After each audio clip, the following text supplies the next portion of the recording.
Thiruvananthapuram വെമ്പായത്ത് വയോധികയ്ക്ക് BJP. Panchayat അംഗത്തിന്റെ മർദ്ദനം. 60 വയസ്സുകാരി കനകരസിക്കാണ് മർദ്ദനമേറ്റത്. സംഭവത്തിൽ വെമ്പായം പഞ്ചായത്ത് അംഗം ബിനുവിനെതിരെ പോലീസ് കേസെടുത്തു.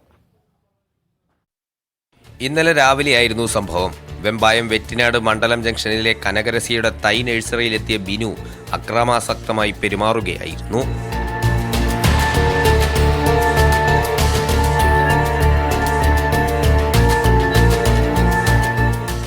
നഴ്സറിക്ക് മുമ്പിൽ വെച്ചിരുന്ന ചെടിച്ചട്ടികൾ എടുത്തു മാറ്റണമെന്നാവശ്യപ്പെട്ട ബിനു പിന്നീട് ചട്ടികൾ എറിഞ്ഞുടച്ചു.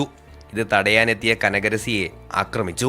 വലിച്ചെല്ലാം എറിഞ്ഞപ്പോൾ ഞാൻ പെട്ടെന്ന് അയ്യോ നീ ഒന്നും ചെയ്യാതെ എന്ന് ഞാൻ വിളിച്ചിട്ട് ഞാൻ അപ്പുറത്തോട്ട് ആ സൈഡ് പോയപ്പോൾ എന്നെ ഇവൻ വച്ച് ഒറ്റ അടിയുടെ ഇങ്ങനെ അടിച്ച് പിന്നെ ഇവിടെ ഒരു ചവിട്ടി.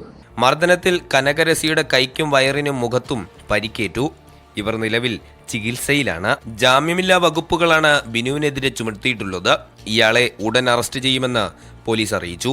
മീഡിയ 1 തിരുവനന്തപുരം.